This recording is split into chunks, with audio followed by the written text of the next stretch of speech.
Hi అండి, అందరికీ నమస్కారం అండి. ఫ్రెండ్స్, మనకి ఇప్పుడిప్పుడే మరొక ముఖ్యమైన అప్డేట్ అయితే రావడం జరిగిందండి. అదేమిటంటే అక్టోబర్ 1 నుంచి వీటి ధరలు భారీగా పెంపంటూ ఇప్పుడే మనకు ఒక లేటెస్ట్ అప్డేట్ అయితే వచ్చిందండి. అయితే ఇందుకు సంబంధించిన పూర్తి వివరాలు అయితే మన వీడియోలో తెలుసుకుందామండి. వీడియో మాత్రం ఎక్కడా స్కిప్ చేయకుండా చూడండి ఫ్రెండ్స్, అప్పుడే మనకి పూర్తి సమాచారం అయితే తెలుస్తుంది. ఇక లేట్ చేయకుండా వివరాల్లోకి వెళ్ళిపోదాము. ఇక ఇటీవల నిత్యావసర వస్తువుల ధరలు ఆకాశమే హద్దుగా పెరిగిపోతూ వస్తున్నాయి. ఇక పెరిగిపోతున్న నిత్యావసర ధరలు సామాన్యులకు ఆందోళన కలిగిస్తున్నాయి. కూరగాయలు, మాంసం, పప్పు, ఉప్పు, వంట నూనె, ఇంధన ధరలు కూడా పెరిగిపోతూ వస్తున్నాయి. ఇక ఏడాది క్రితం పోలిస్తే ధరలు గణనీయంగా పెరిగిపోయాయి. దీని ప్రభావం ఇంటి ఖర్చులపై తీవ్రంగా చూపిస్తుందని సామాన్యులు ఆవేదన వ్యక్తం చేస్తున్నారు. సంపాదన తక్కువగా, మార్కెట్లో తరచూ పెరిగిపోతున్న ధరల పెరుగుతూ సామాన్యులు ఏం కొనే పరిస్థితి లేదని వాపోతున్నారు. ఇలాంటి సమయంలో కేంద్రం మరొక షాకింగ్ ప్రకటన చేసింది. దీంతో మూలిగే నక్క మీద తాటికాయ పడ్డట్టు ఉంటుందని అంటున్నారు నిపుణులు. ఇక కేంద్ర ప్రభుత్వం ఇటీవల తీసుకుంటున్న కొన్ని కఠిన నిర్ణయాల వల్ల సామాన్యులు లబోదిబోమంటున్నారు. తాజాగా మరొక షాకింగ్ ప్రకటన అయితే చేసింది.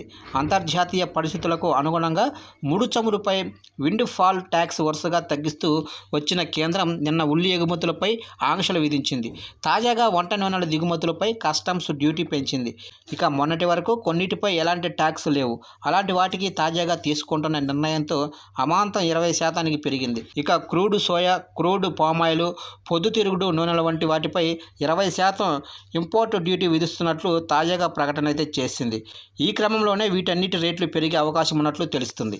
ఇక గతంలో రిఫైన్డ్ పామాయిల్, రిఫైన్డ్ పొద్దుతిరుగుడు, రిఫైన్స్ సోయా నూనెలపై గతంలో 12.5% సుంకం ఉండేది.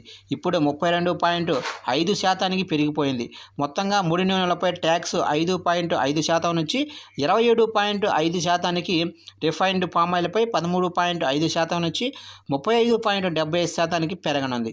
ఇక నిన్న దీనిపై ప్రకటన రాగా నేటి నుండి అమల్లోకి రానుంది. ఇక ఈ నూనెలపై agricultures, inspectors and development cess కూడా పడుతుందన్న విషయం తెలిసిందే. ఈ మొత్తం కలుపుకుంటే ఈ రిఫైన్డ్ నూనెల ఇంపోర్ట్ డ్యూటీ ఏకంగా 35.70% పెరిగింది. ఇక రానున్న రోజుల్లో వంట నూనె ధరలు భారీగా పెరిగే అవకాశం ఉందని అంటున్నారు.